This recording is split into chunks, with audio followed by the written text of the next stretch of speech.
Ready. Play. Got a break point for Iga here in the first game of the second set. Exchanging some cross-court forehands. But as soon as Iga tries to find the angle, it is a bit like Wozniacki gives up trying to get there, and Swiatek gets the break immediately. Serve and volley. She's gone to the net. She's retiring. Oh, shame. Wozniacki's stopped. They're having a nice hug and chat at the net, but this isn't going to continue. And Swiatek through to the semis. Well, that's a shame considering how the match started. That's John's really back quicker than he thought he'd be. Hello. Yeah, indeed. Yeah, I didn't expect a retirement, I have to say, when that was all happening. But yeah, her movement is clearly restricted. I'm actually just watching the final point of the match as it turns out. She totally gives up in it. I don't know if you'll agree, but yeah, but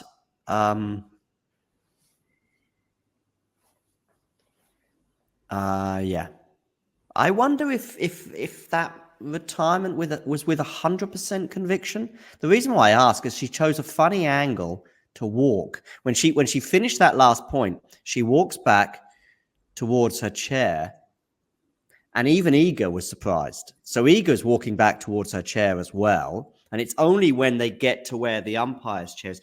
My thoughts are, if you're going to retire and you're just convinced by it, you kind of walk towards the net. Does that make sense? And to say, look, you get your opponent's attention somehow. In fact, they are probably aware of the fact that you're walking towards the net rather than your chair.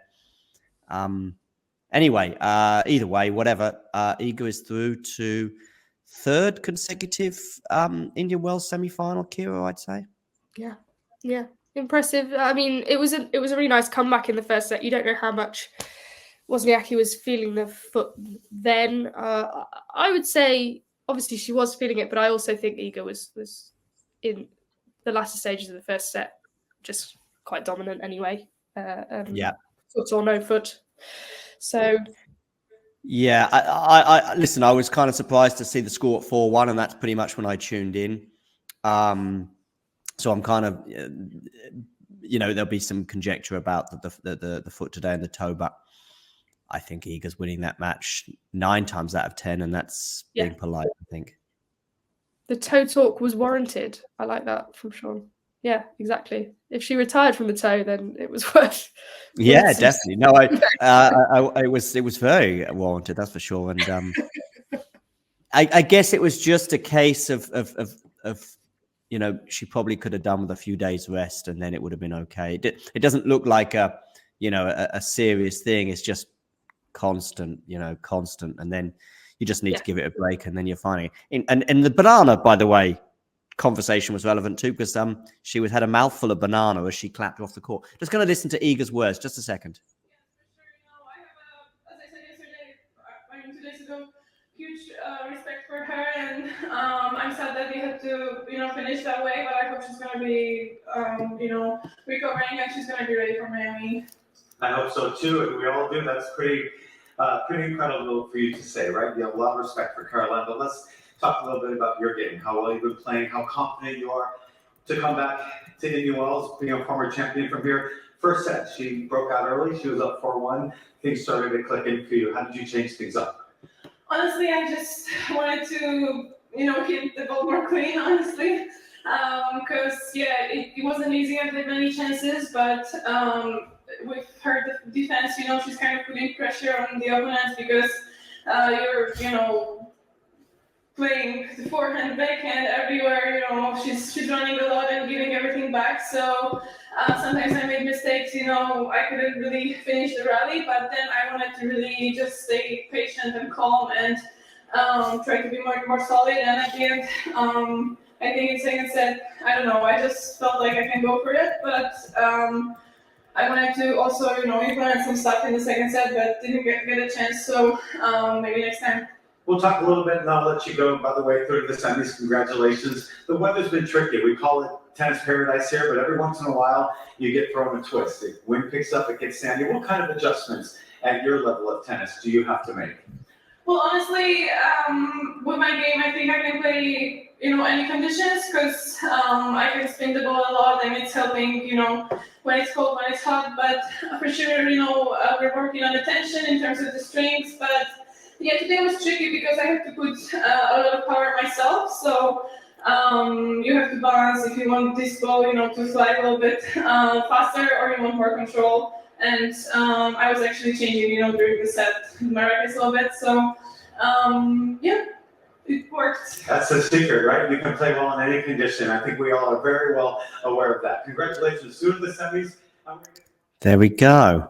Another one of those on-court interviews. Sometimes they garner some good stuff, sometimes less so. I can see her now saying something to the crowd as well. In kind of, I'm just looking at the images rather than listening to what she's saying, but in kind of eager fashion in that, the way you were talking about in terms of her being a bit shy or what was the word you used, Kira, to describe her? Introverted. Thank you. Yeah, exactly. Despite the scoreline, sorry, just quickly, despite the scoreline being quite close between Iga and Caroline, it was 55 points on Wozniacki's serve compared to 27 on Iga's. So more than double on Caroline's serve. I mean, there was one or two of those very lengthy juice games, which probably explains that.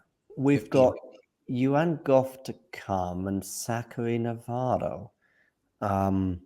Two Americans, a Greek and a Chinese. And we obviously got one semi-final confirmed, which is Iga against Kostyuk. What are your thoughts? Who's winning those two other matches? The quarters, sorry. Yeah, the quarters with Coco and Maria. I think Coco quite comfortably. I feel she's got better and better as the tournament's gone on, and I think that's, as I was saying earlier, I think she often does that. That's sort of how she works in tournaments. She builds up her game and matches the level that she needs to at certain times. So I feel that Coco is quite comfortable there. The other one I struggle with, I sort of would really like to see Zachary get the win over Navarro, and I think it's definitely possible. Yeah. The level that Zachary brings, I think she's been good so far, but Navarro to beat Sabalenka, she'll be coming in with bags of confidence. So I think I'm going to go with a Coco Gauff, Emma Navarro semi-final if I had to pick. Certainly the semi-final that Nick is favouring, at least in terms of what he would like to see. Yeah, I don't know. I think of the four, the one that I would probably be most confident about making the semis probably would be Coco.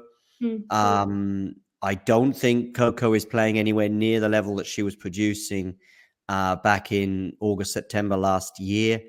But I don't think she has to at the moment because... Exactly. It's like she's matching her level with where it has to be rather than dominating like we see from Swiatek and Sabalenka on her day. Yeah, definitely. I mean, Australia was the same. I mean, Coco made the semis there, but she was pushed in her quarter by... Was it Kostyuk she played in the quarterfinals in Australia? I think it was Kostyuk.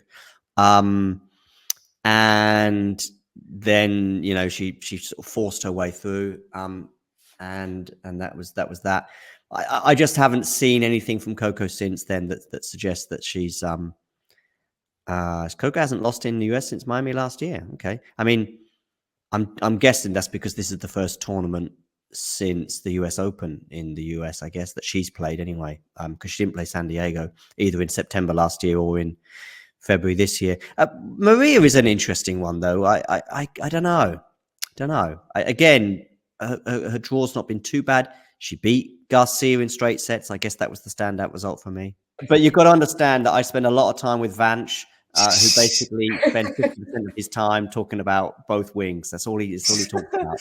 Yeah, I mean, now that you mention it, yeah, he does mention very good on both wings. He does say that word quite Kira, I hope you don't have too much self-doubt when it comes to tennis commentary, but I must send you the dossier of tennis phrases and expressions that basically can get you out of any sort of bad situation, because the viewers are like, both wings is a good one.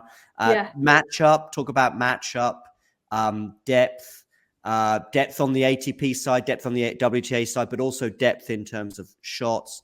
What other sort of jargon can you just throw out there? To sound like, go on. My specialty usually is really clearly just toes, so I definitely need the jargon on the actual tennis. Next time we have a toe injury at some point, which could be any time between now and Christmas, we'll wheel you in as our toe expert. It's terrible. Oh dear. I like off both wings though. That's a good one. Yeah. And honestly, there's a kind of a competition going on between a few of us. There's how long will it be? Which will happen first, basically? Vanch says off both wings. I mention my book, or Damien says it doesn't matter. I want to go with Damien here.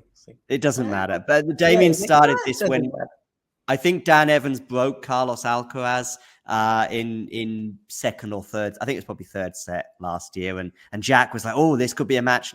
It doesn't matter. It's all irrelevant. Carlos is winning this, blah, blah, blah. Yeah, I mean, it's better to say that about a match than a player, which Damien does. So this is for you, Kira. How lucky was Iga today that Wozniacki retired? I mean, she literally just got out of jail. Go on, Kira. You can address that one. That's a strong. Sorry, Kira. Just before you take this too seriously, try not to take anything Nerland says ever. That's okay. Okay. I won't take it too seriously, but I disagree. I don't think she was unlucky. Yeah.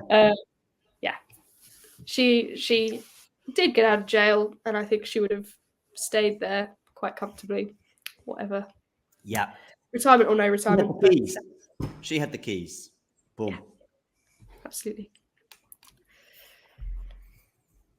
There you go, Nerland. Back in your box.